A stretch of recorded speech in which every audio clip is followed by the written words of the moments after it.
Lideramos el camino de la opinión pública y buscamos que la cultura del debate alcance consensos y soluciones a los problemas de nuestro país.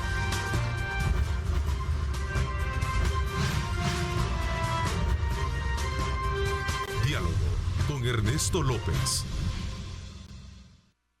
¿Qué tal, amigos? ¿Cómo están? Qué placer enorme saludarles a ustedes. Gracias por estar con nosotros a esta hora de la mañana. Como siempre, agradecemos a Dios Todopoderoso por darnos ese privilegio de poder ingresar hasta la intimidad de sus hogares. Así es que desde ya, bienvenidos a una edición más de su programa. Vamos a estar, desde luego, como siempre, llevándoles a ustedes temas de mucho interés en esta primera parte. Vamos a hablar del estado de la economía y, por supuesto, el tema de las exportaciones, que en todo caso se traduce, si lo queremos ver ya en un lenguaje muy práctico, a nivel mayor, al tener un mayor nivel de exportaciones en el país, estamos teniendo una sintomatología muy importante de crecimiento económico y sobre todo también de mantenimiento y generación de empleo. Ese es un elemento muy importante que acotarlo en el contexto de lo que podría ser nuestra conversación este día, sin dejar a un lado, desde luego, otros elementos claves que están alrededor del tema. Esta mañana, para hablar del tema, me acompañan su presidente, el presidente de Coexport, Marvin Aguilar, a quien le doy la más cordial bienvenida. Gracias, Marvin, por acompañarnos. Marvin Melgar, ¿verdad? Marvin Melgar. Gracias, bienvenido, Marvin. Gracias, Ernesto. Siempre un placer estar acá en tu casa y un saludo a toda tu audiencia. Así es, y todo, sobre todo por la costumbre de tener a Marvin Aguilar, que es nuestro compañero panelista del día viernes. No hay problema. Sí. Marvin Melgar, gracias, bienvenido. También Silvia Cuellar con nosotros, directora ejecutiva de la Gremial. Bienvenida, Silvita. Gracias por estar con nosotros. Buen día, es un agrado estar con ustedes esta mañana. A ver, el día de ayer, a propósito, no puedo dejar pasar el lanzamiento de la cuarta fase que el presidente de la República hizo, precisamente porque estamos hablando de la visión de crear un nuevo escenario de reforzamiento al plan control territorial, que quiera si no es un factor, digamos, subyacente, pero que implica o que tiene mucho impacto en el quehacer de la economía del país, el tema del combate a la delincuencia y, por supuesto, las mejores condiciones que podríamos tener de seguridad en el país. Incursión, sí. Así es la nueva fase, la cuarta fase. Incursión, que involucra la incorporación de más elementos de la Fuerza Armada y, por supuesto, aspectos que tienen que ver con la modernización y recursos tecnológicos para la Policía Nacional Civil y la Fuerza Armada. Bueno, pues felicidades al país por eso, porque en la medida que los gobiernos avancen en mejorar la seguridad, la salud, la educación, todos los servicios básicos que las poblaciones demandan, y en el caso específico de El Salvador, con este tema de la seguridad que siempre ha sido como el talón de Aquiles, que impide a veces los crecimientos económicos sostenibles, y cuando ya empecemos a hablar del tema económico propiamente tal, vamos a ver que precisamente antes de la pandemia teníamos crecimientos bajos del 2%, ¿verdad? Y que no pasábamos de ahí, y tienen que influir, y influye mucho esos temas de la seguridad. Así que en buena hora, ¿verdad? Esperamos que eso sea para bien del país.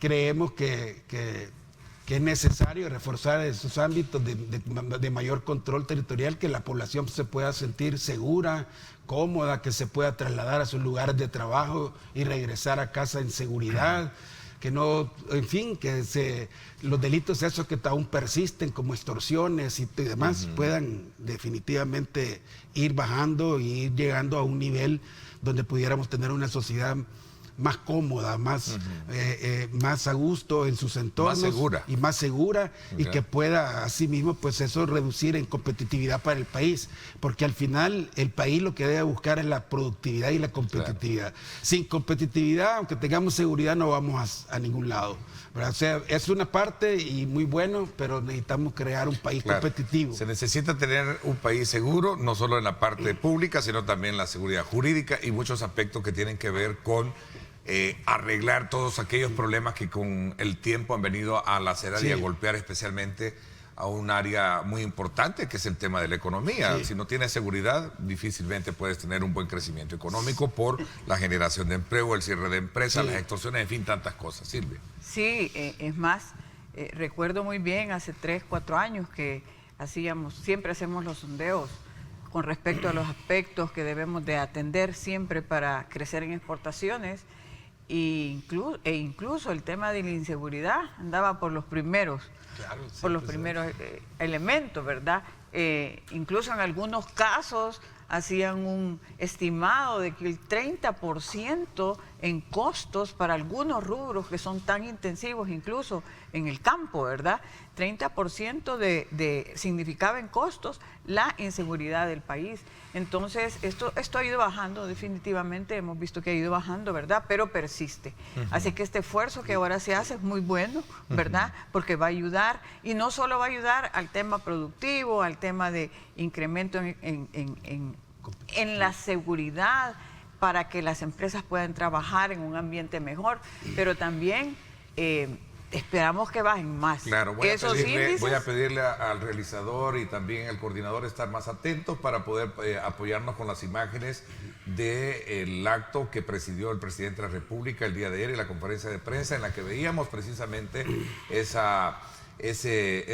anuncio del plan, la cuarta fase del plan control territorial. Correcto. Que involucra el tema de la incursión. Y él decía, no puede haber crecimiento económico si no tenemos una buena seguridad. Claro. No, y en efecto, imagínate para afuera también, o sea, si nosotros bajamos esos índices, todavía vamos a dar mayor seguridad, vamos a tener más ingresos de turistas, vamos a tener más confianza en inversiones, etcétera, etcétera. Claro. Definitivamente es positivo. Internamente también para la distribución de los productos, ¿verdad? Hay zonas complicadísimas donde incluso grandes compañías no pueden ingresar a hacer sus ventas de ruteo.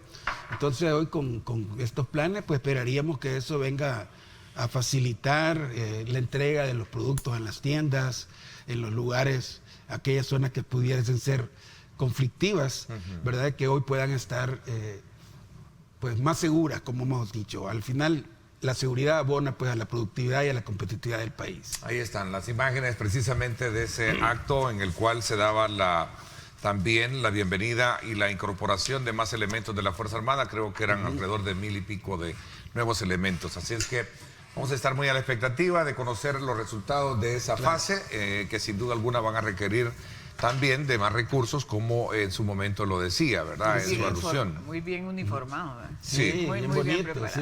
Ok, veamos cómo está el tema de las exportaciones. Hemos tenido un informe reciente en la cual denota que hemos tenido un incremento y que representa desde luego un buen alivio, sobre todo después de la pandemia, que hemos venido con un problema muy serio, ¿no?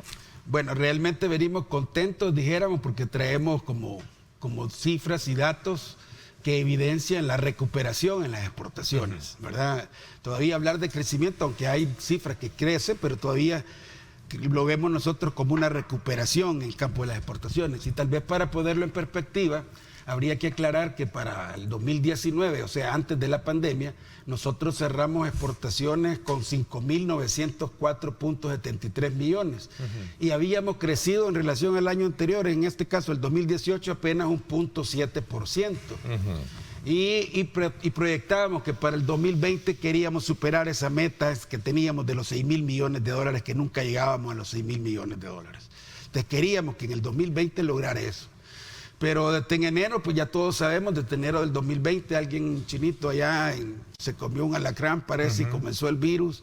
Y empezó a distorsionarse todo. Cuando sentimos en febrero, ya en Europa ya habían casos de COVID, ya habían muertes. Y pues aquí en marzo pues se decretó la cuarentena, ¿verdad? En abril estábamos parados y en mayo nuestras exportaciones tocaron fondo, cayendo 60% en relación a mayo del 2019.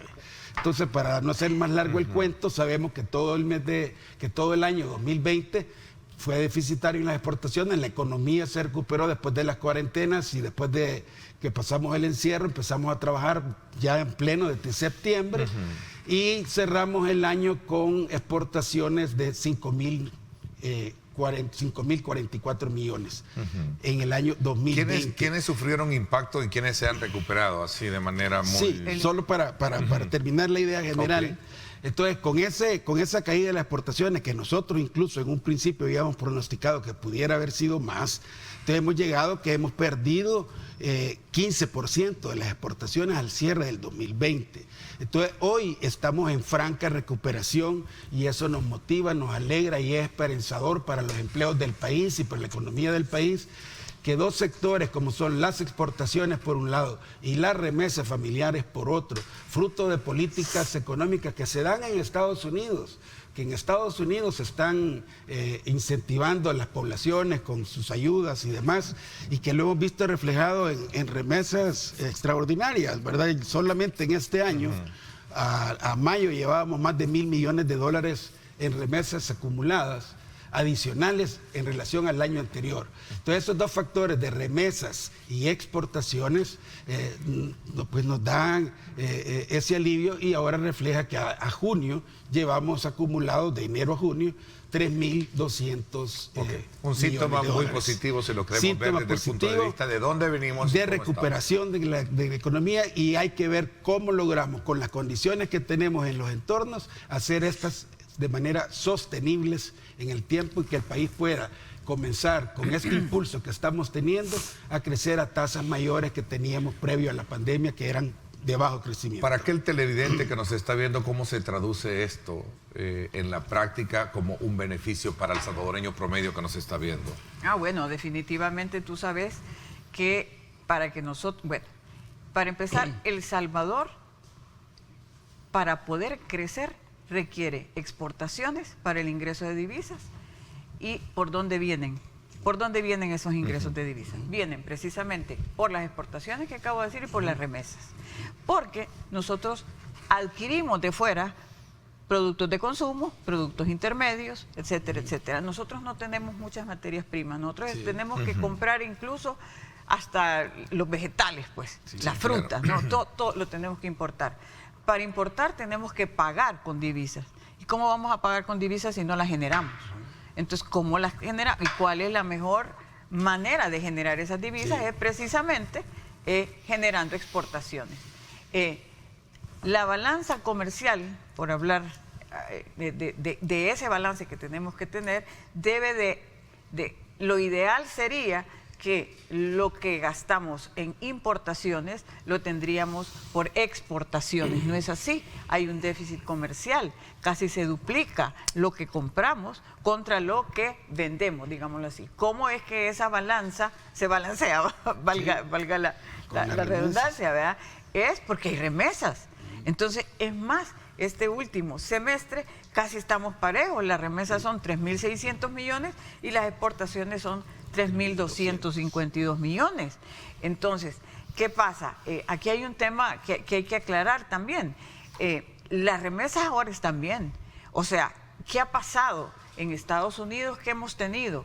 Hemos tenido que ha habido una política de apoyar en dar recursos a la población en Estados Unidos para que haya gasto, para que el comercio siga estando. Y por ende, eso a nosotros no favorece, porque podemos seguir teniendo ese comercio de nosotros hacia ellos y ellos hacia nosotros. Entonces, por eso es que tenemos muchas personas, por supuesto, la población nuestra que vive allá incluso, con trabajos, porque muchos latinos trabajan y se sabe que los salvadoreños son buenos, que hacen buenos negocios, que hacen buenos trabajos, etcétera, etcétera, y con eso generan las remesas que nosotros hemos estado trayendo.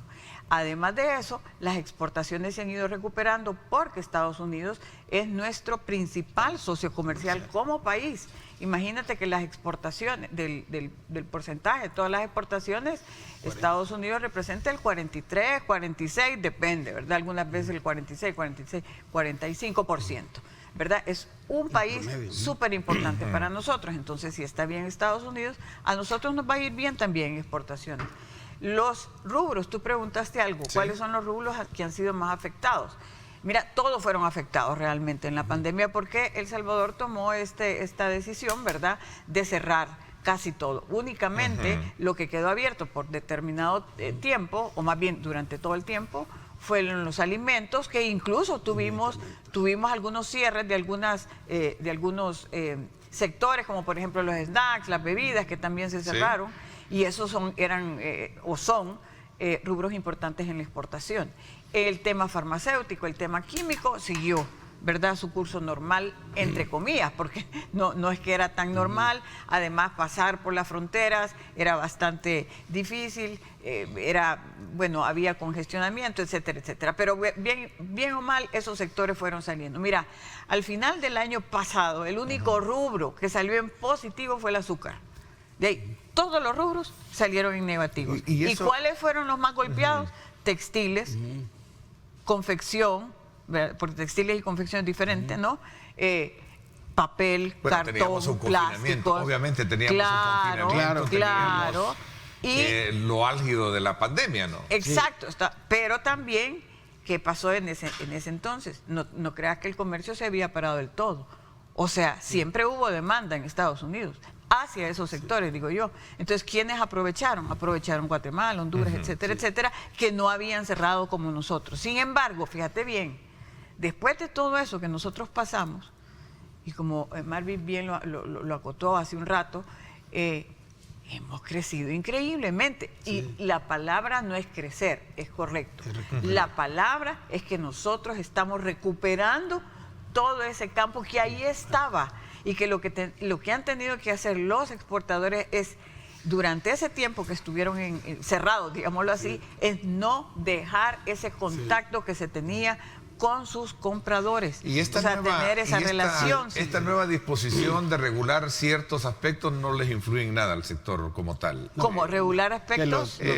Las medidas que lanzaron y que fueron aprobadas por la Asamblea Legislativa. No. De las medidas de concentración y público, no, yo creo que eso no nos impacta. Sí, no tiene ningún tipo de... Y tal vez aquí aprovechar... Pero no está de más decir que tenemos que cuidarnos para llegar... Perdón, Marvin, solo decir, es que ahí es bien importante. Mira, las empresas han puesto todo su empeño en las medidas de bioseguridad. Eso es fundamental. Y tuvimos el 2020, las empresas se prepararon con todas esas medidas para que sus trabajadores siguieran, etcétera, etcétera. No quiere decir que no hubo COVID en las empresas. Definitivamente que sí lo hubo.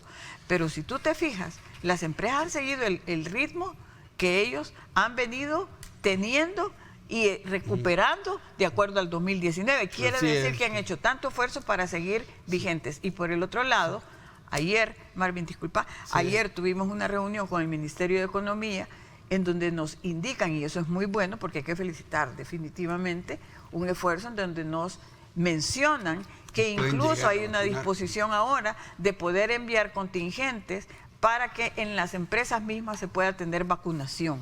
Y eso nosotros lo habíamos pedido desde el inicio, porque nosotros decíamos, se puede ayudar a que nuestros trabajadores no se tienen que mover, sino que en la misma empresa. Entonces aquí se está haciendo ese esfuerzo y es importante para poder seguir con este ritmo, pues, no solo seguir, sino crecer con este ritmo.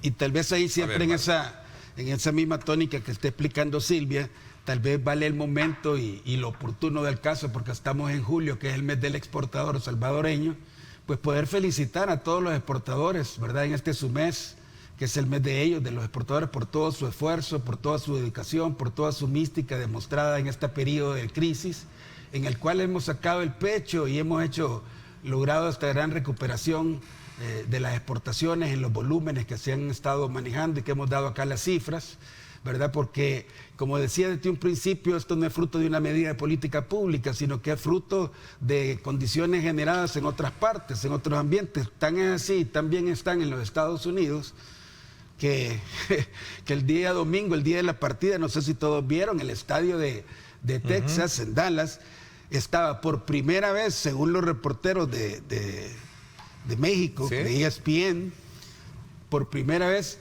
se estaban poniendo no como locales México en los Estados Unidos, ¿verdad? Sino que como visitantes, ¿verdad? Porque había más presencia de salvadoreños que de mexicanos en el estadio. De la relación. ¿Y eso qué refleja? Eso refleja la bonanza de los salvadoreños que están allá, la bonanza de la economía de allá, y eso es el porqué, la razón de aquí de más de 3,000 y pico millones de dólares en remesas, más de 3,000 y pico millones de dólares en exportación, de las cuales el principal destino, como ya bien lo apuntó Silvia, son los Estados Unidos. Entonces ahora el reto que nos toca a nosotros como exportadores y como país es ver de hacer de esta recuperación un proyecto sostenible en la economía, que podamos realmente crecer. Y para eso debemos impulsar la productividad y la competitividad de las empresas. Debemos cuidarlas, debemos estimularlas, porque son la fuente de los empleos. Debemos priorizar la agenda digital, por ejemplo. La agenda digital es un tema importantísimo para el país, que ya lo hemos visto, y que es necesario que podamos realmente caminar en esa ruta, porque si no debemos ver lo de todo eso de la banda ancha. Ya vamos a hablar de lo digital y lo vamos a ver desde el punto de vista lo más próximo, que es el Bitcoin. El Bitcoin. Exacto. Okay. Ya vamos a hablar del Bitcoin. A ver. Me gustaría, perdón, Ernesto, antes de eso, sí decirte que hablamos de en dónde estamos en las exportaciones. Yo creo que es importante que se sepa.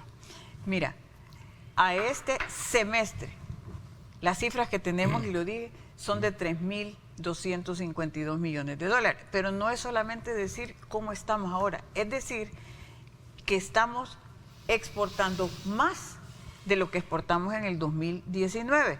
Por eso quiere decir recuperación y crecimiento.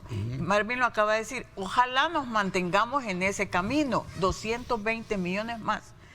Es hablar de lo que no habíamos hablado en no sé cuánto tiempo, no te puedo decir, porque ya 10 años hablando de las mismas cifras. Hoy estamos hablando más de eso, de lo que traíamos en el 2019.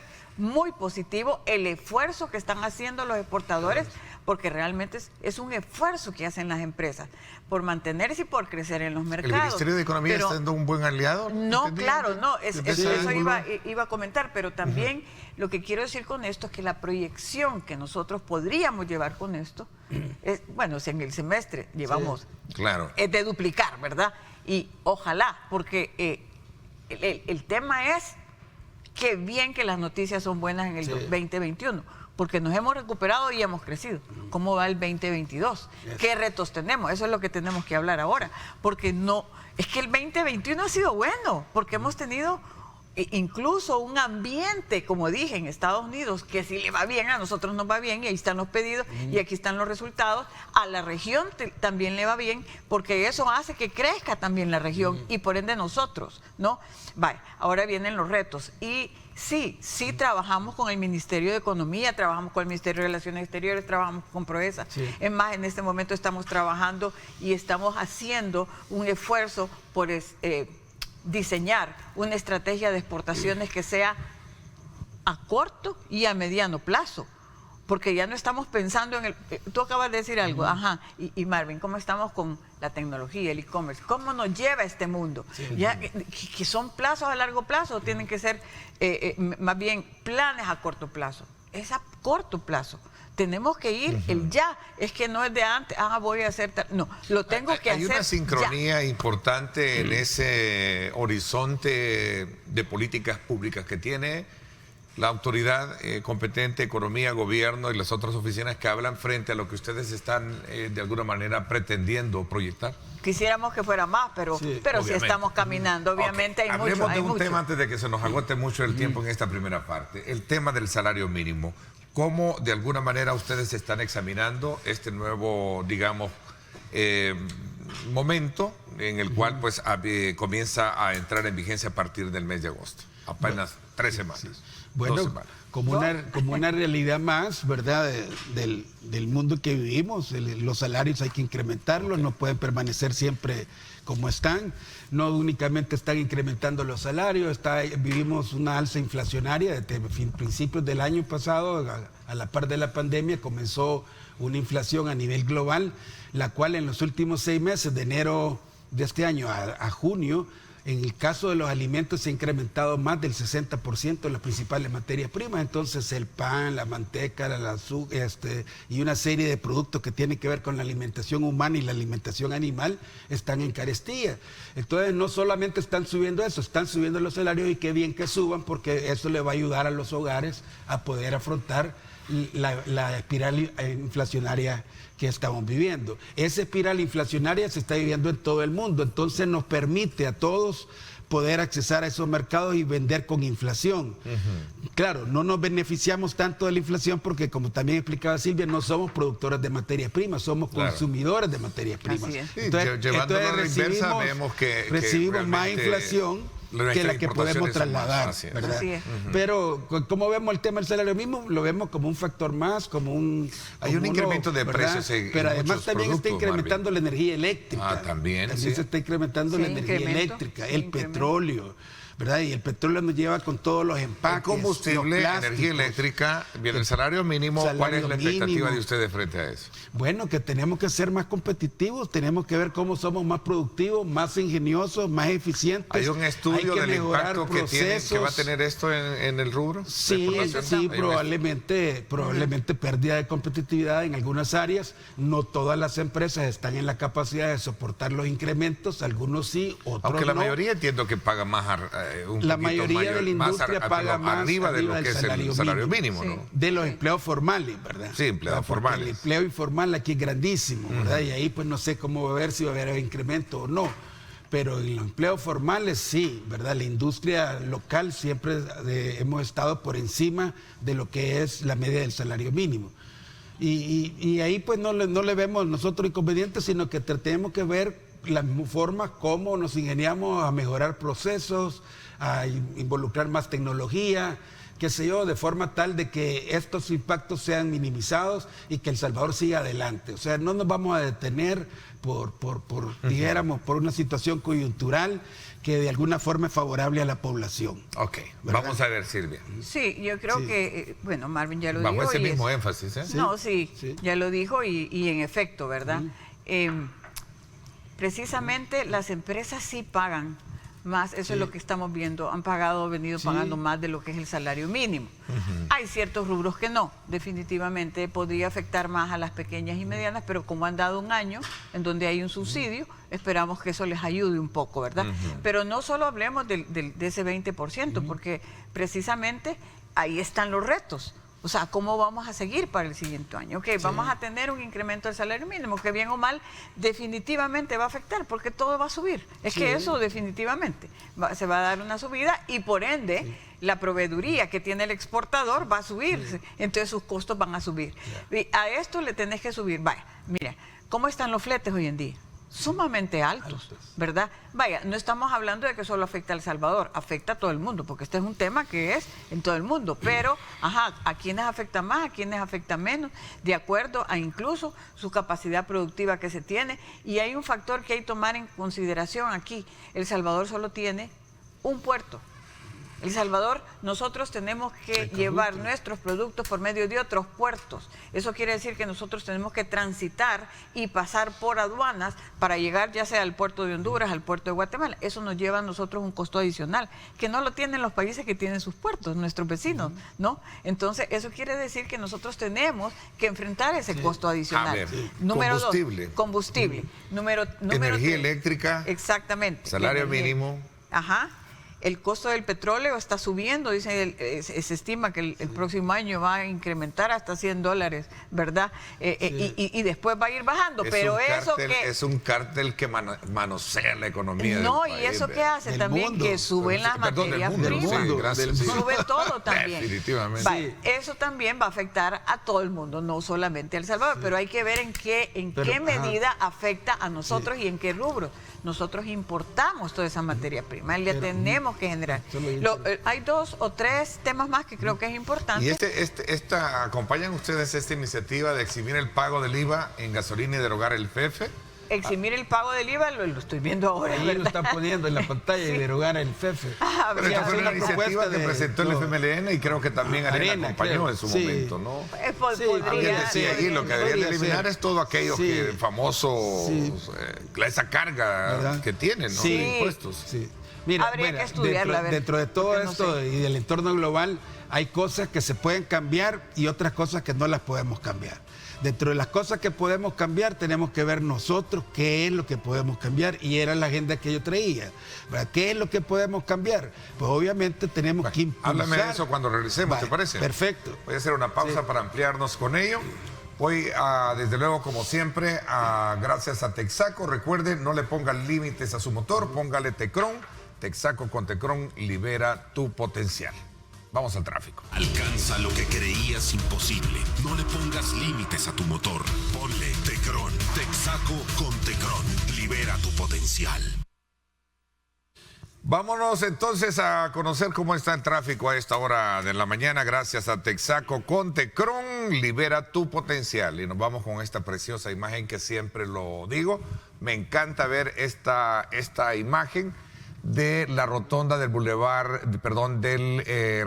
del Monumento al Salvador del Mundo, que conecta varias de las arterias importantes de la ciudad capital. Hablamos del Paseo General Escalón, Manuel Enrique Araujo, Boulevard Constitución y por supuesto la Alameda Roosevelt. Así está el tráfico a esta hora de la mañana, bastante flexible por la zona. Son las 7 de la mañana con 1 minuto.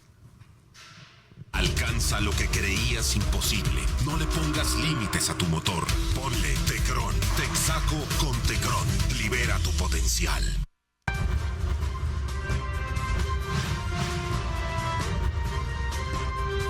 Diálogo con Ernesto López.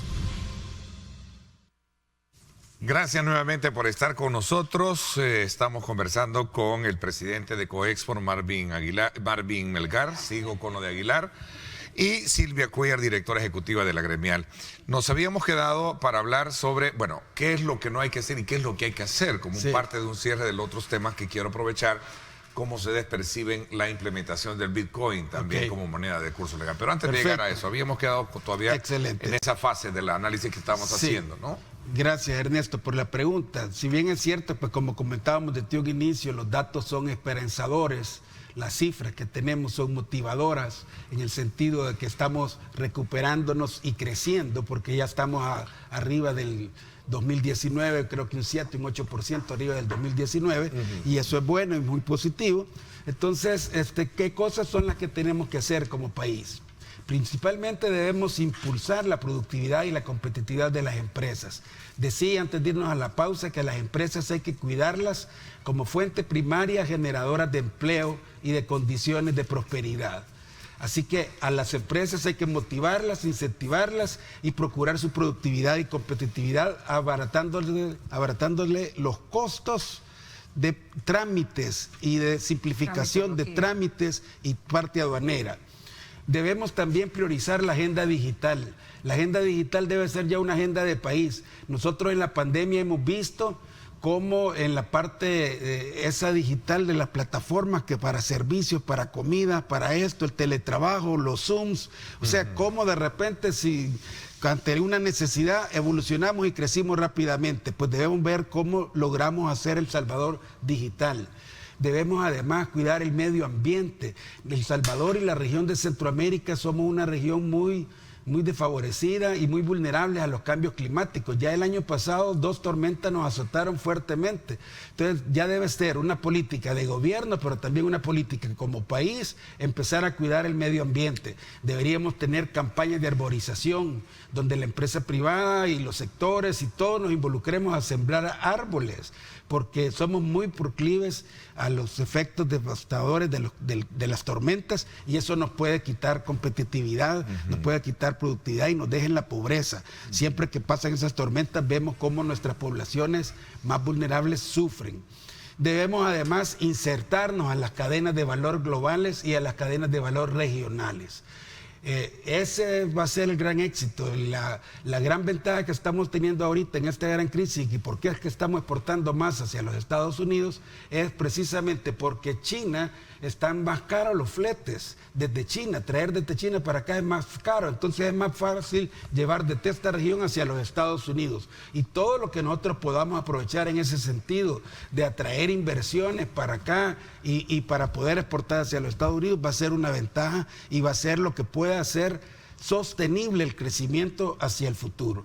Y por último, quizás una de lo más importante es que no debemos perder la esperanza, ¿verdad? Debemos mantener el ánimo como empresarios, debemos mantener como exportadores la visión de llevar nuestros productos al mundo, debemos construir, ayudarle al gobierno a construir nación, ¿verdad? Porque nosotros tenemos que hacer lo que nos corresponde hacer a nosotros, que es generar la riqueza y dejar el ruido político para el gobierno. Ok. A ver, Silvita, Bitcoin. Sí, precisamente, mira, en cuanto a las exportaciones, en cuanto al comercio internacional, las transacciones se deben de hacer con una moneda estable. Por tanto, las exportaciones seguirán haciéndose en dólares. Y las importaciones se seguirán generando en dólares. Pero ese discurso de que va a contribuir a facilitar inversiones en el país, a generar más divisas y sobre todo en la utilidad de transacciones. Por lo del turismo, etcétera, porque se va a poder facilitar, podría ser, es que no nos podemos negar que puede ser una alternativa. Mira, el problema es que nosotros lo vemos desde el punto de vista de la exportación, ¿verdad? O sea, ¿va esto a afectarnos, va esto a favorecernos? Tendríamos que ver definitivamente cómo viene el reglamento para ver cómo es el funcionamiento de esto. Hay un tema que todo el mundo dice, bueno, ¿es obligación o no es obligatorio? Por el famoso artículo 7, en donde indica que debe de hacerlo. Pero por ahí se aclaró también que no, incluso hemos hablado mucho con el secretario de Comercio e Inversión y nos ha indicado, no es obligatorio. Ok, definitivamente no debería ser obligatorio. Las transacciones, como dije, en exportaciones no van a ser en Bitcoin. Ese es dólares, porque estamos hablando con el mundo y estamos comprando el mundo, ¿no? ¿Y cuál es la moneda estable en este momento? Es el dólar. No quiere decir que eso no va a cambiar, pero en este momento no puede cambiar. Sigue siendo así. Por tanto, nosotros tenemos que seguir con esa política de que, ok, una vez la ley del Bitcoin salga, la ley ya salió, perdón, una vez el reglamento esté ahí, que se nos dé la oportunidad de conocerlo bien, porque hay que ver qué es el ámbito de aplicación de esto. En este momento estamos hablando en el aire, no tenemos ni idea de cómo viene. Hemos pedido que ojalá se nos dé la oportunidad de conocerlo, de poder dar opinión, porque tenemos, en las empresas se tienen especialistas en estos temas que pueden opinar debidamente. Y una cosa bien importante de cómo afectaría en el día a día, porque hay una cosa que hay que tomar en cuenta y es importante. O sea, si bien es cierto, hablamos de exportaciones, pero la mayoría de las empresas vende y compra en el mercado nacional. O sea, el Bitcoin, si se vuelve una moneda de transacción en el mercado, entonces sí va a afectar, ¿verdad? Va a afectar o va a beneficiar, lo que sea. ¿Por qué? Porque imagínate, ok, se va a pagar en dólares, entre comillas, los salarios. Se va a pagar en Bitcoin. Entonces las personas que generan esos Bitcoin van a ir al comercio y van a empezar a generar el Bitcoin como una moneda, entre comillas moneda, ¿verdad? Y por ende, las exportaciones, las empresas que exportan van a tener que aplicarlo, pues. Entonces ahí va a venir ese tema de cómo se va a manejar ese Bitcoin con el dólar. Todavía es más, nosotros no podemos comprender exactamente cómo hay que esperar el reglamento, pero sí hay que decir definitivamente que va a tener un efecto, ¿verdad? Lo que no podemos decir es si ese efecto realmente va a ser en positivo o en negativo. Y el otro elemento que es importante, yo creo que esta mañana conocerlo de ustedes, porque sé que ustedes manejan mucho el tema de transacciones por el tema de las exportaciones, es que si esto va a facilitar precisamente la cancelación, el pago, los negocios. Bueno, tal vez ahí... Esa es la gran pregunta. ¿Ah? Si quieres, Marvin, comentarle ahí. Pero... Bueno, mira, sí, precisamente en el tema del Bitcoin, bueno, desde principio de año y desde finales del año, pues las empresas venimos padeciendo una gran incertidumbre, ¿verdad? Por todo lo que pasa en el mundo. Primero por la pandemia, por las muertes, por la vida. Hemos visto cómo en el último año hemos perdido seres queridos, se ha perdido, o sea, una serie de situaciones tremendas y difíciles que hemos pasado. Luego entramos ya en este año y han habido una serie de factores políticos que definitivamente afectan y generan más incertidumbre, ¿verdad? En el aspecto político nacional, que eso, quiera sea o no, tiene su incidencia en los negocios, en las exportaciones. Los clientes nos llaman, nos preguntan, mira, ¿y qué pasa en El Salvador? Entonces sale la ley Bitcoin, ¿verdad? Aprobada expresamente y sale la ley Bitcoin y nosotros pues, empezamos a conocer del Bitcoin, qué es el Bitcoin, cómo funciona, porque nosotros no somos expertos en criptomonedas, somos exportadores, ¿verdad? Entonces lo que hemos estado viendo es que en este tema del Bitcoin y de las criptomonedas hay como dos grupos, ¿verdad? Un grupo que es el grupo de los creyentes en que creen que todo las criptomonedas es el futuro y que hacia allá vamos y que es la solución a todos los males de la economía y de la bancarización, etcétera, etcétera. Y por otro lado, hay otro grupo que son los detractores que dicen que el Bitcoin puede permitir el lavado de dinero, puede permitir movimientos oscuros, que no es transparente, que no es seguro, su alta volatilidad, etcétera, etcétera. Entonces nosotros hemos estado desde el 7 de junio, desde el día 8 de junio que se hizo la ley, hemos estado instruyéndonos, hemos estado con asesores financieros y asesores económicos viendo este tema precisamente para informarnos y ver cuáles pueden ser las ventajas y desventajas del uso del Bitcoin. Al día de hoy, y como la gran mayoría de salvadoreños, estamos a la espera de conocer los reglamentos y de cómo se va a implicar, porque la ley pues tiene que hacer esa parte de la normativa que no se ha hecho.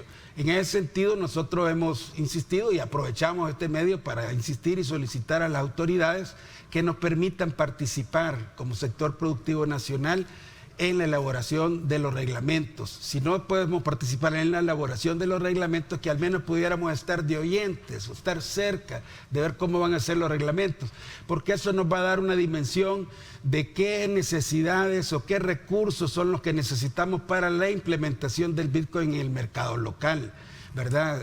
¿Qué capacidades de servidores hay que tener, qué software se van a manejar, con qué plataformas, etcétera, etcétera? Entonces son tantos temas técnicos que se generan para la implementar hay del incertidumbre en el sector, entonces todavía hasta no ver el reglamento que va a determinar la forma o la operatividad. Entonces lo que proponemos son dos cosas.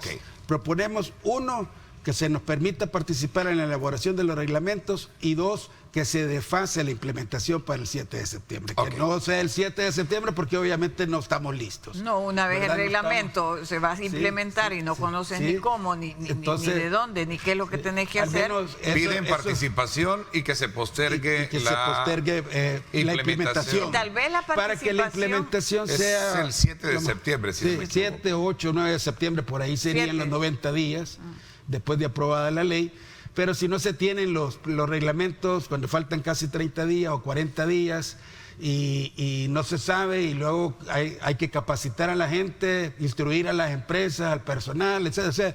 O sea, son bastantes factores. Qué bueno oír esta noticia en la que ustedes piden participar en el reglamento, en la elaboración del reglamento y postergar la implementación. Es que tanto la participación en el reglamento es un poco difícil, pues, porque según nos han explicado, es que realmente eso depende mucho de la reglamentación financiera internacional, un tema de esos. Nosotros no necesariamente estamos en eso, pero que se nos permite opinar. Es que nosotros podemos opinar en el tema práctico de la aplicación. O sea, esto y esto, que no puedo decir ni el esto y esto, ¿verdad? Pero, estos son los elementos que se están tomando en cuenta para la aplicación en el reglamento. ¿Cómo va eso a operativizarse en la práctica? Ahí es donde se puede opinar. Entonces, eso sería interesante que nos dieran la oportunidad de hacerlo. Uno, y dos, precisamente, el reglamento está, la ley está. Entonces se aplica a partir del día siguiente. No puede ser.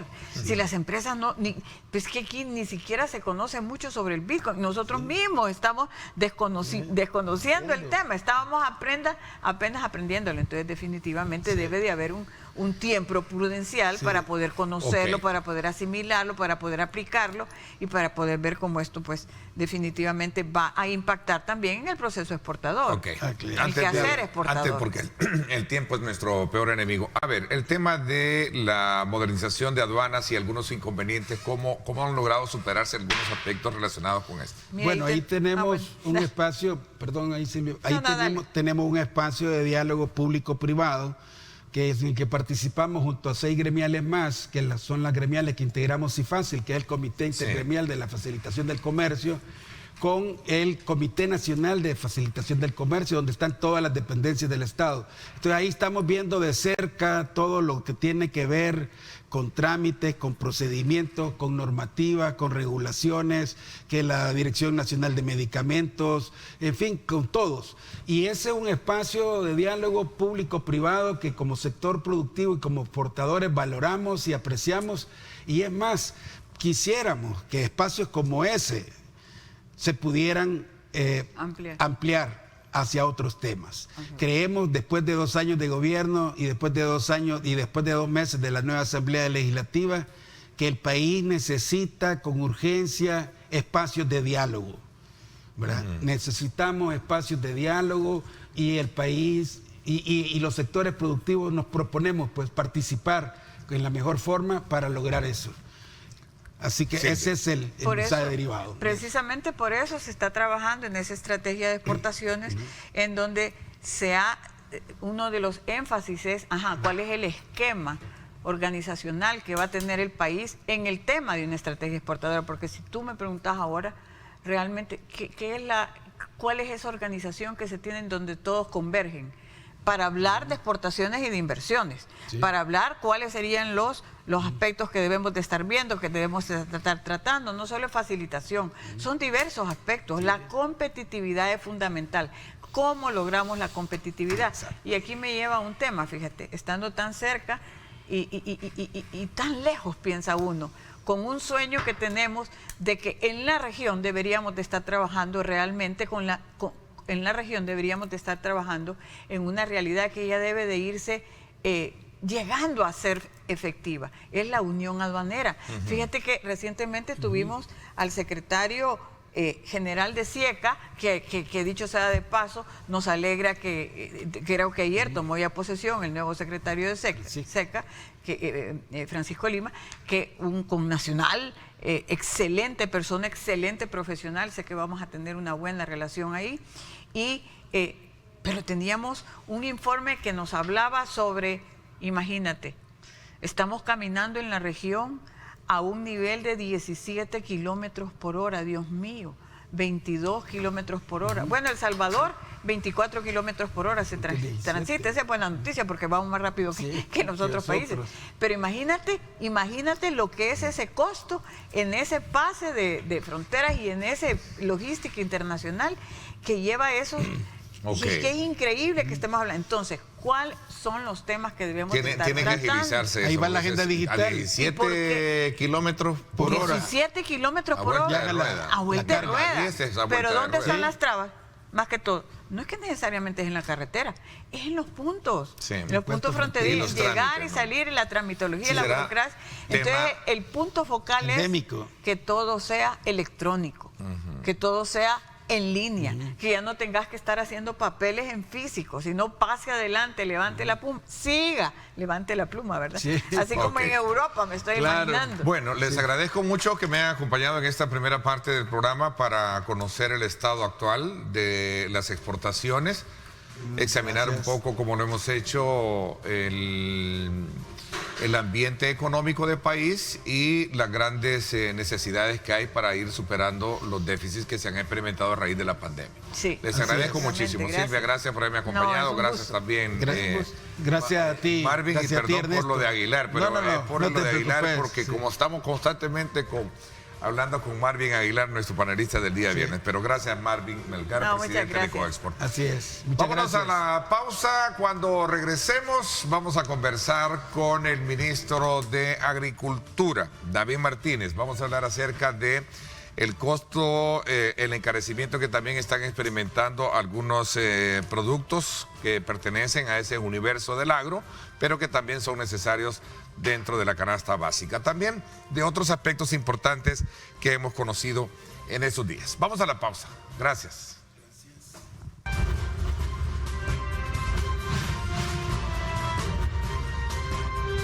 Diálogo con Ernesto López.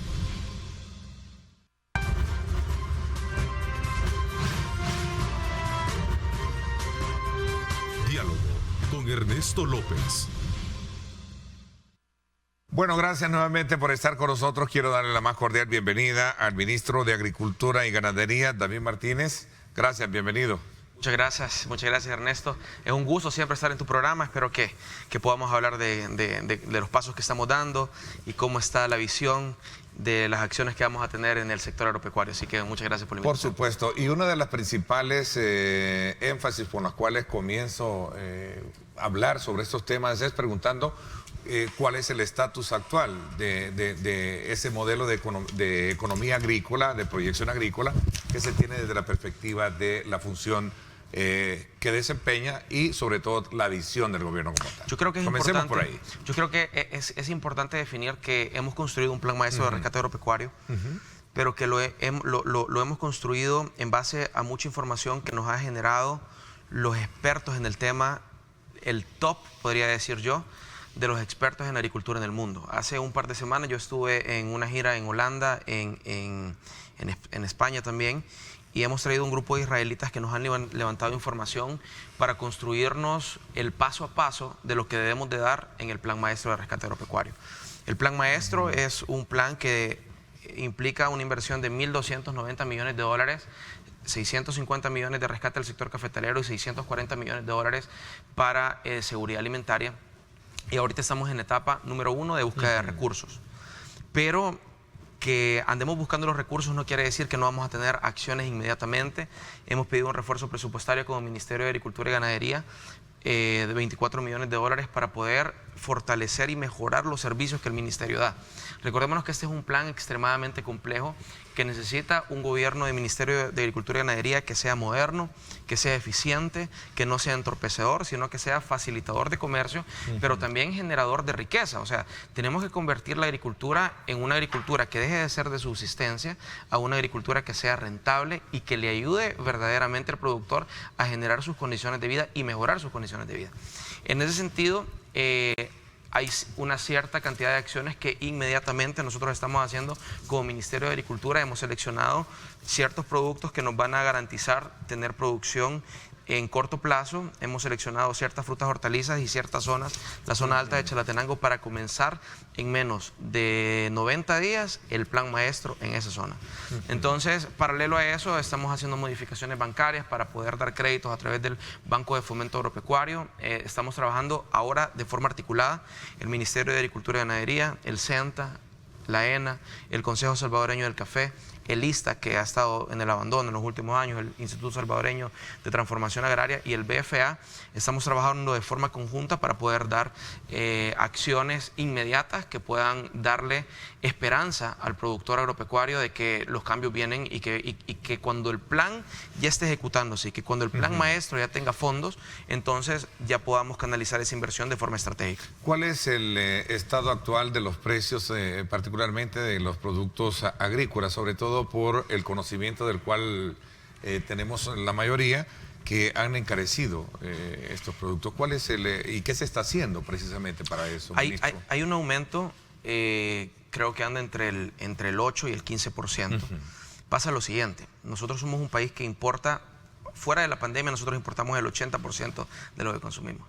O sea, olvidémonos de que el 80% en media de lo que consumimos. Según datos de la FAO, un país que importa más del 30% es un país altamente vulnerable en el tema de el haber desmontado el alimentaria. agro nos está pasando la factura. Lo que pasa es que todavía en reuniones no nos explicamos cómo dejaron perder lo que nos alimenta. Es decir, es terrible. Lo que ha pasado en los últimos 30 años es terrible. Fue de las decisiones más, digamos, dañinas que le pudieron haber hecho. Porque no solamente es el olvido. Estamos hablando desde el ajuste estructural que se comenzó ya por el 1989 con el ingreso de nuevas políticas, pero bueno. Que se tendría que haber hecho, pero eso es extremadamente mal. ¿Verdad? O sea, si nosotros vemos, por ejemplo, el modelo de cooperativas que hay para beneficio mutuo de ciertos sectores, el sector que va, o sea, dejemos de producir e importemos más porque ganamos más. Y no solamente no solamente el olvido, sino que la destrucción. Regresemos, 80% es lo que está experimentando. Entonces, el país de importación. Pasa que cuando nosotros dependemos en esa cantidad de las importaciones, hay una sensibilidad no solamente por el hecho de que aumenta el producto, sino que por el tema de la especulación que hay. Es imposible que un producto que ahorita está en plaza, porque ahorita hay un anuncio de que va a haber un aumento en cualquier, o sea, que va a haber un aumento, por ejemplo, en la gasolina, este día aumente. Sí. Eso es a causa de la especulación. Bueno, y eso es lo que ha hecho y ha provocado este incremento, ¿no? Exacto. Me da la impresión, ¿no? Exacto, o sea, es pura especulación. Es un 15%, anda, me dice. Aproximadamente. Y si nosotros vemos, ¿de dónde nosotros estamos importando? De Guatemala principalmente, de Honduras, estamos importando de Nicaragua. Son países que están vecinos. O sea, el precio de logística no tendría que ser, es centavos prácticamente lo que tendría que aumentar. Ahora, ¿cuáles son las medidas reales que van a solucionar el problema que nosotros tenemos ahorita de aumento de precios? Que nos convertamos en un país productivo y que nosotros podamos proteger la producción local, encaminando a que el productor sea rentable, que el productor sea competitivo, que tenga comercio local para poder colocar su producto y que tenga la capacidad de colocar su producto en cualquier otro mercado fuera. Entonces, hay medidas inmediatas que nosotros estamos trabajando con la Defensoría del Consumidor. Nosotros como Ministerio de Agricultura y Ganadería estamos apoyando, estamos trabajando con aduanas, estamos articulando, verificando que no hay abusos. Pero la realidad, Ernesto, es que si nosotros no producimos lo que consumimos, ¿cómo nosotros vamos a regular verdaderamente lo que ingresa? O sea, tenemos que tener una política de producción, que es lo que nos ha mandado a hacer nuestro presidente Bukele. O sea, nosotros construimos un plan maestro de rescate agropecuario para la población, para que de esa forma nosotros aspiremos a un próximos años a poder tener producción local, comenzando este año con frutas y hortalizas. Hemos seleccionado la zona alta de Chalatenango para comenzar. En un par de semanas yo voy a estar dando la noticia. Tenemos que generar una producción masiva en esas áreas que tienen un potencial espectacular. Hemos traído un grupo de especialistas que mira que llegaron a ver 3 zonas en específico. Yo voy a estar anunciando en un par de días y nos dice: ustedes tienen zonas privilegiadas, tienen zonas privilegiadas que no podemos creer nosotros cómo ustedes no la están utilizando. Entonces vamos y una cosa que dicen: no, pero es que ya no hay mano de obra salvadoreña, la mano de obra salvadoreña ya no, ya no quiere trabajar. Es escasa, es uno de los, para nadie es un secreto, pero lo que pasa es que el tiempo, como lo decimos, nos ha pasado la factura, sobre todo con el desmontaje de todo el aparato agrícola desde aquella época. En su momento el trabajo en el campo comenzó a generar lo que son las exportaciones, no de frutas, sino que exportaciones de personas. Lo que pasa Entonces es que te quedaste solo. Eso no quiere decir que no haya, pero ese es el reto ahora, ¿no? Lo que pasa es que no hay cuando no hay tampoco una oferta laboral atractiva. Sí, claro. Lo que pasa es que hay jóvenes que, ¿cómo le vamos a decir a los jóvenes: mira, aquí está tu pala, aquí están tus semillas, anda a sembrar como sembraban hace 300 años? O sea, lo que nosotros estamos generando ahorita son condiciones a donde vamos a hacer uso de tecnología de primer nivel, a donde vamos a mejorar las condiciones de infraestructura de las zonas rurales para poder atraer que los jóvenes puedan meterse al sistema de producción que nosotros estamos generando. Entonces, de esa forma podemos nosotros explicarle a la población rural que va a haber riqueza en el campo adentro del plan maestro. Entonces ahorita vamos a comenzar con la zona alta de Chalatenango. Vamos a estar anunciando en un par de semanas cuáles son los pasos que vamos a dar adentro del plan maestro de rescate agropecuario. Ahora, lo que te estaba diciendo, Ernesto, cuando yo fui esta semana con este grupo de técnicos, había ya una comunidad extremadamente organizada. Habían 13 organizaciones en la zona alta de Chalatenango, aproximadamente 4.700 personas, de las cuales había un grupo de mujeres, jóvenes. Entonces, están motivados y se ordenaron por el plan maestro. Y me dicen: cuando nosotros vimos el anuncio de que va a haber empuje para el agro, entonces nosotros nos empezamos a ordenar, entonces nosotros empezamos a ver de qué forma podíamos facilitarles a ustedes la información, y ellos nos han dado el listado de las personas con las tierras que hay disponibles en el lugar. Entonces, me encanta porque el salvadoreño está motivado. Está motivado porque están pendientes de lo que estamos haciendo, y créanme que estamos trabajando 24/7 por ustedes para poder generar estas condiciones adecuadas. Esa era la zona que yo visité, espectacular, no solamente por el tema de producción, sino que de turismo. El potencial que hay en el agroturismo es increíble. El ecoturismo es un valor agregado también detrás de todo eso. Y yo creo que es el momento de que la población salvadoreña sepa que nosotros como salvadoreños podemos producir excelentes productos, valga la redundancia, y tenemos que empezar a estimular la producción, el consumo de lo que nosotros producimos localmente.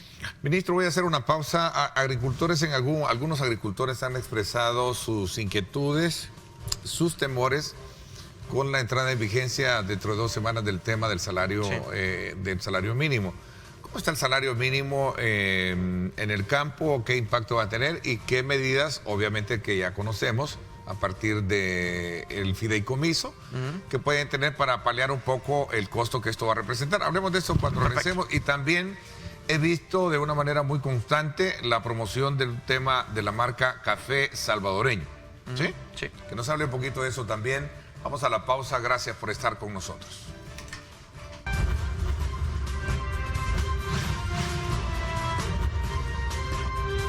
Diálogo con Ernesto López.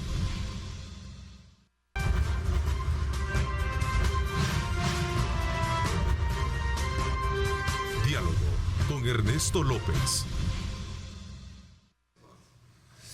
Bueno, gracias nuevamente por estar con nosotros a esta hora de la mañana. Continuamos conociendo cuáles son las proyecciones que tiene el Ministerio de Cultura para poder de alguna manera reactivar todos aquellos sectores que pertenecen al agro y que han estado de alguna manera sufriendo el impacto no solo de la inclemencia climática, económica, sino que también de las políticas que en algún momento, políticas públicas, no han sido de la mejor forma hechas.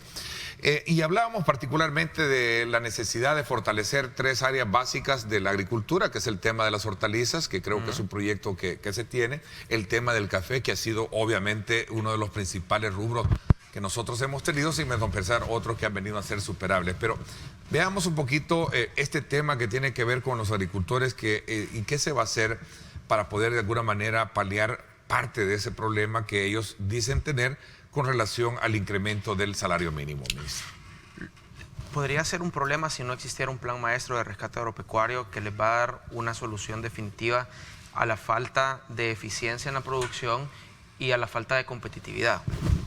Debemos de ubicar que todos los pasos que da el gobierno son pasos que los están haciendo y los estamos haciendo de forma estructurada, de forma ordenada, para no afectar al productor, sino que beneficiar al salvadoreño, incluyéndolos a todos. Es decir, el aumento del salario mínimo es necesario.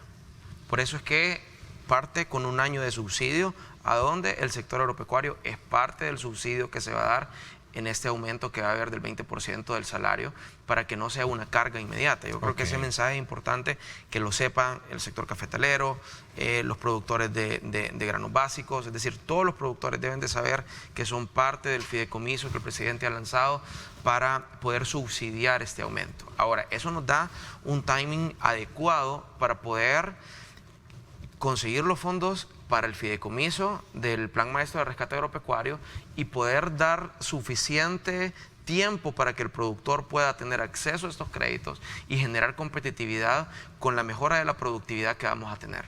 Entonces yo creo que es importante, Ernesto, que veamos en qué tiempos estamos, qué es lo que nosotros estamos haciendo como gobierno para apoyar al sector. Ahora, decir que vamos a hacer un aumento en este momento sin un Plan Maestro de Rescate Agropecuario, por supuesto que afectará, porque los más afectados son los del sector agropecuario. Pero en este contexto nosotros ya hemos generado un plan maestro que va a poner a circular 4 veces más dinero de lo que actualmente hay en toda la banca, tanto estatal como privada. En ese momento hay un poco más de 400 millones de dólares en el sector agropecuario en general. Eso incluye sector cañero, sector avícola, cafetalero.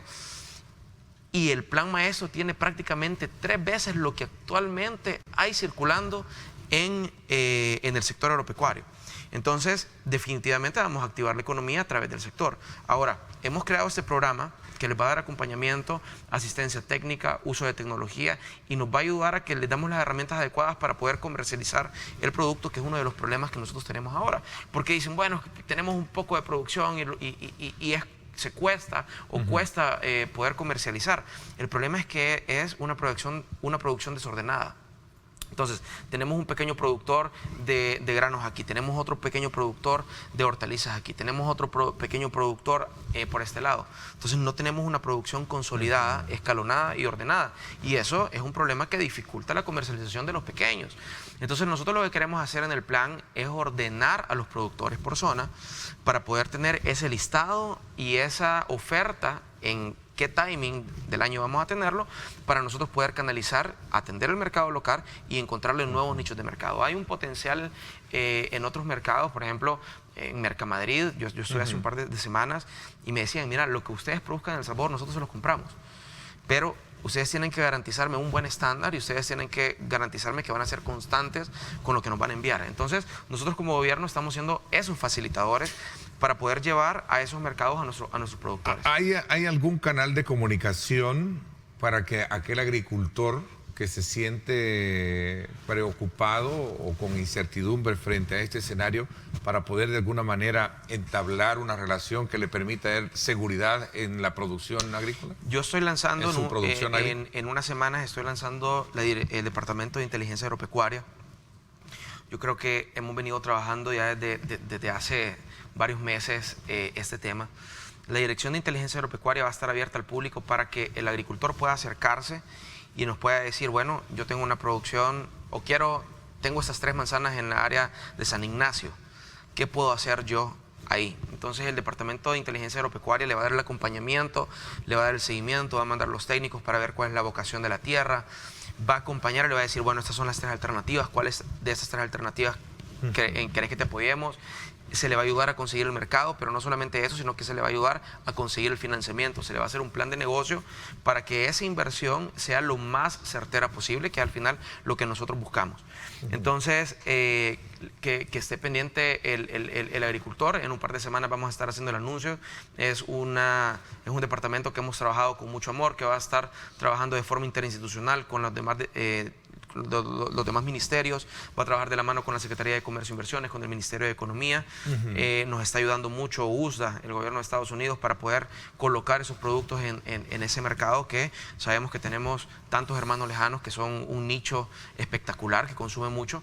Así que esa va a ser la herramienta que nosotros estamos generando para que se pueda acercar al agricultor y poder dar este acompañamiento. ¿Qué tan comprensible o qué tan alejado puede ser del hecho de contener una buena cobertura de producción agrícola salvadoreña versus la compra de alimentos a países hoy en el plan de asistencia que está haciendo el gobierno para las familias con la entrega de víveres? Digo esto porque había cierta inquietud, cierta preocupación de algunos sectores que decían por qué no comprar o consumir lo nuestro frente a esa necesidad o política de asistencia que está haciendo el gobierno. Quiero aclarar una cosa. Sí. De los 9 productos que tiene la canasta, 6 productos son comprados 100% a los productores locales. Interesante. Yo creo que si quisiéramos conocer, o sea, 6 productos de los 9. Entonces, sí es importante definir. Hay ciertas cajas que sí, para complementar lo que se necesitaba, se trajeron, pero me atrevo a decir que quizás son menos del 7% de lo que se está entregando. Lo que pasa es que es importante que la población sepa que sí se ha comprado, incluso parcialmente solamente 2 productos se han traído. Y era importante señalarlo, ¿verdad? Y lo estoy señalando yo ahora.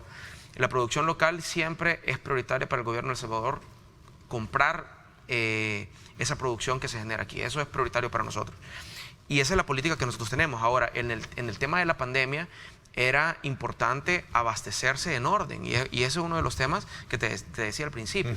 Lamentablemente ha habido un desorden. Supongámonos que aquí hubiese producción de leche en polvo.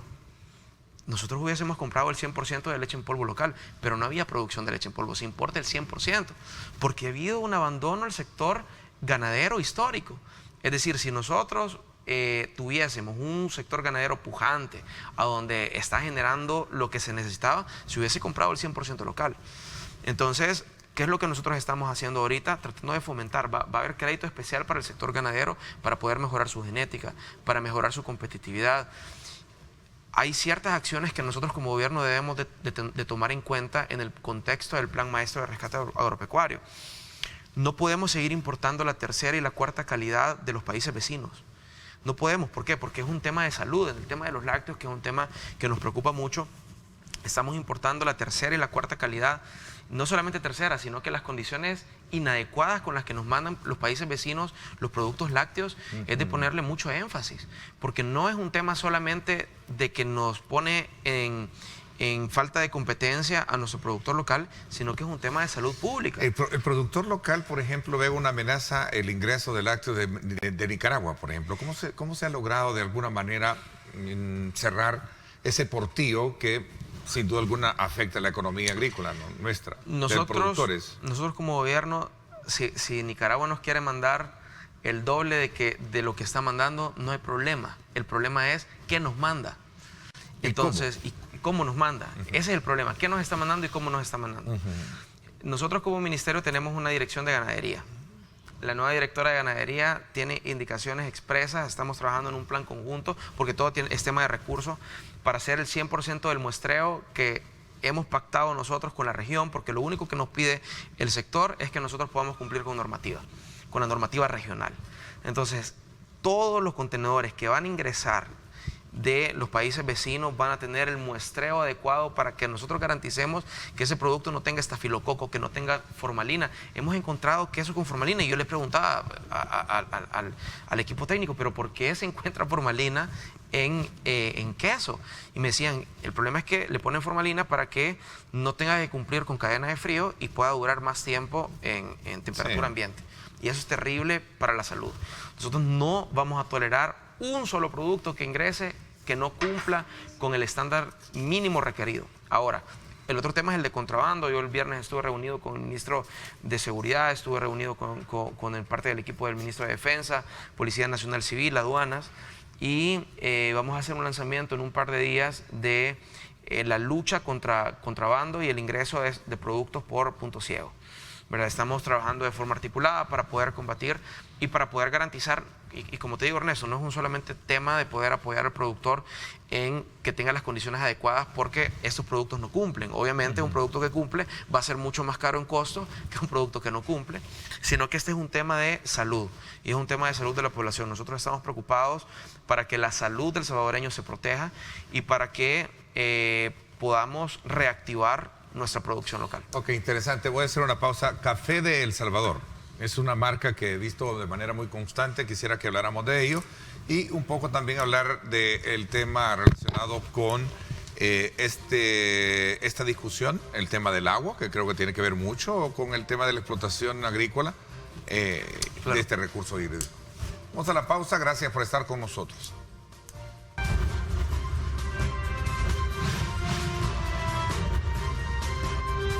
Diálogo con Ernesto López.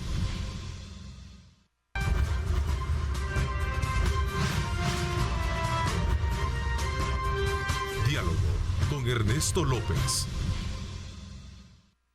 Gracias nuevamente por estar con nosotros. Aprovechamos estos minutos, ministro, para comentar un poco sobre este otro rubro importante que tiene que ver con esta estructura agrícola que es el café. He visto la promoción de una marca café de El Salvador. Cuéntenos un poquito sobre ello. Pero antes quiero aprovechar, darle la buena noticia, como siempre, todas las mañanas a nuestros televidentes, que puede participar y ganar con Coaspae Innova por abrir depósitos a plazo fijo de $10,000 más $100. En la aportación recibe un cupón para participar en la rifa de una camioneta Mercedes-Benz GLB 200. Así está la primera promoción. Pero también existe una segunda promoción, y es que al abrir un ahorro programado Innova con $100 más $100 en aportación, usted también recibe un cupón para participar en otra rifa de un vehículo tipo sedán Mercedes-Benz A180. Así es que desde ya participe en esta buena promoción y espere estrenar carros con Coaspae Innova. Perdón, ministro. No. Hablemos del tema de café. Yo creo que siempre señalo de que se hace un lanzamiento de la marca Café de El Salvador en el contexto de un rescate del Plan Maestro, a donde el sector cafetalero tiene un rol fundamental. De nada serviría hacer un lanzamiento de una marca si no se lanza en un contexto de rescate a un sector que está en el olvido en las últimas 3 décadas. Esta marca nos llena de orgullo porque nos va a ayudar a reposicionar el café salvadoreño como el mejor café. Yo lo puedo decir como salvadoreño, a mi juicio, uno de los mejores cafés del mundo. No lo digo yo, lo dicen los ganadores de tasa de excelencia, lo dicen los conocedores internacionales de café. Tenemos una de las mejores tasas a nivel internacional. Entonces esto nos ayuda a generar 2 condiciones adecuadas. Número 1, a poder posicionar este café internacionalmente, pero a motivar a que el salvadoreño consuma el café local.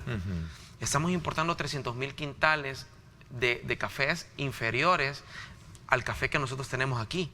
Es importante que cuando sepas que vas a Paneca, que esa cafetería que está allá, que te está vendiendo un café, es cosechado ahí, es cultivado ahí y es de excelente calidad, a un precio que si lo vamos a comprar ese mismo café a Italia, a Francia, a Luxemburgo, donde sea, vale 5 veces más de lo que podría costar y aquí. Tenemos muy buen café, rico café acá. Tenemos producciones como, por ejemplo, Duque Jack, un saludo muy especial a ellos en Santiago de María, definitivamente que tienen una muy buena presentación y una muy buena calidad. Y una muy buena tasa. Entonces, esta marca que se hace el lanzamiento es una marca sombría. Y por supuesto también tenemos Rico Café, que es Rico Brown, que también es muy bueno, ¿no? Claro, entonces... tenemos muy buenas marcas de café. Y tenemos una excelente tasa. Es decir, es una excelente tasa la que tenemos. Entonces, no es difícil para nosotros reposicionarnos. Ya en el mercado internacional se conoce que la tasa de El Salvador es una excelente tasa, pero también queremos hacer una campaña de consumo interno. Consume café salvadoreño. Ahorita todas las instituciones están comprando café salvadoreño, lo cual es extremadamente importante, pero se hace en un contexto de lanzamiento, porque no podemos lanzar una marca sin producto. Entonces, tenemos que mejorar la productividad que hay a través de este plan que nos va a ayudar a poder hacer una reingeniería de la deuda, a repoblar 50.000 manzanas de café, a dar créditos debido en este contexto para poder generar las condiciones adecuadas y que el caficultor al fin salga de ese hoyo en el que ha estado por muchos años. Ahora, ¿qué pasa con el café? No solamente tiene una importancia económica, no solamente tiene una importancia social, sino que tiene una importancia ambiental grandísima. Estamos hablando de captura de carbono, estamos hablando de lo que respiramos, de una solución a la problemática hídrica que nosotros tenemos, lo soluciona el Parque Cafetalero. Entonces, en ese contexto, el presidente nos manda a rescatar de forma definitiva el sector, no como una curita. Es decir, que nosotros vengamos y digamos, miren, vamos a hacer esta acción y vamos a dar esos plantines, que sí se van a dar porque tenemos que dar un enfoque ambiental y tenemos que repoblar el bosque cafetalero, por supuesto que se van a dar. Pero la solución es el plan maestro. El plan maestro a donde nosotros ordenamos al productor, a donde le damos una reingeniería a su deuda, a donde le damos crédito, que no tienen acceso a crédito, y a donde generamos las condiciones adecuadas para poder aspirar a tener 2 millones y medio, 3 millones de quintales de producción y colocar a un sobreprecio esa producción. Toda la política ahorita está centrada en este plan, ¿no? Lo que pasa es que ayer estuvieron en la Asamblea Legislativa, ¿verdad? Creo que estuvo el director del CENTE, no recuerdo quién más. No sé si fue ayer o la semana pasada. Ayer fue, estuvo explicando lo que vamos a hacer. Lo que pasa es que ahora estamos articulados. El CENTA va a pasar transformaciones. Yo acabo de firmar un convenio con una de las mejores universidades de Holanda, Wageningen, que es un referente internacional que nos va a ayudar a generar el nuevo pensum de la ENA. La ENA está olvidada completamente. Nos hemos ido a lo top de lo top para poder crear estas condiciones de nueva agricultura. Estamos a punto de firmar con el Mojave Innovation Center para que nos ayude a transformar completamente el CENTA. Entonces, estamos con una visión clara de los pasos que debemos de dar. En el plan maestro de rescate agropecuario, el rescate del sector cafetalero es fundamental. Vamos a presentar la ley de la creación del nuevo instituto el próximo martes, lo cual es importantísimo. Y creemos que estos pasos que vamos a dar definitivamente nos van a dar los resultados adecuados y que la población sepa, que el agricultor sepa que estamos trabajando 24/7 para poder sacar del hoyo donde estamos. Ministro, no puedo pasar por alto conocer la opinión que tiene usted con relación al tema de la ley de agua, sobre todo por el nivel de incidencia que tiene y la utilidad en el sector que, de acuerdo a algunos, sostienen que es el que más, desde luego, utiliza agua en el país. ¿Cómo está esta situación que permita de alguna manera garantizar y darle sustentabilidad con el tiempo? Esta ley es un compromiso histórico, es decir, esto es una deuda. No tendríamos a estas alturas de la vida estar hablando de una ley de agua, ya tendría que estar en marcha desde hace más de 3 décadas, pero es un compromiso que nosotros estamos asumiendo. Sin agua no hay agricultura, o sea, Ernesto, es uno de los problemas claves que se deben de solucionar. Sí, es simple. O sea, no producimos, ¿verdad? Entonces, creemos que es una ley adecuada a las necesidades que tenemos nosotros en este momento, que también nos va a ayudar a poder darle un incentivo adicional al productor, lo cual es importantísimo, porque en el caso del sector cafetalero, son los que generan aire, son los que generan una solución al problema hídrico, pero no se les reconoce. Entonces creemos que esto para nosotros es una herramienta, un instrumento para poder dar una solución a una problemática social heredada. Y yo creo que es responsabilidad. Bueno, vamos a esperar cómo sigue el término de la consulta ciudadana que se está haciendo. Sí, ¿no? Se han hecho mesas de consulta donde el Ministerio de Agricultura ha sido parte, donde los sectores han sido parte. Y es tan simple como usted decía, sin agua no hay agricultura y sin agricultura no hay alimentos. Exacto. Que era parte del gran eslogan que antes se dejó a un lado, por cierto, ese eslogan. Sí, sencillo. Exacto. Bueno, el tiempo se me fue, ministro. Le quiero agradecer el que me haya permitido conocer realmente qué se está haciendo en esta materia de política agraria y especialmente conociendo todas aquellas aristas que componen esa estructura de economía agrícola en el país para poder... Vamos a tener una buena, digamos, un buen cierre, un buen ciclo agrícola hoy con eso del invierno, las proyecciones. Sí, totalmente. Esperamos que no sea como el año pasado. Recordémonos que el año pasado, a finales de año, prácticamente tuvimos el problema de las lluvias, pero esperamos en Dios que ahora sea completamente diferente. Tengamos un equilibrio en todo esto. esto. Totalmente. Qué bueno cerrarlo así desde ese punto de vista, conociendo cuáles son las acciones que se han hecho. Muchísimas gracias, ministro, por haber venido. Muchas gracias. Mucho por mi parte. Eso es todo por hoy. Pásenla bien y como siempre recuerden lo más importante, amar a Dios sobre todas las cosas. Lideramos el camino de la opinión pública y buscamos que la cultura del debate alcance consensos y soluciones a los problemas de nuestro país.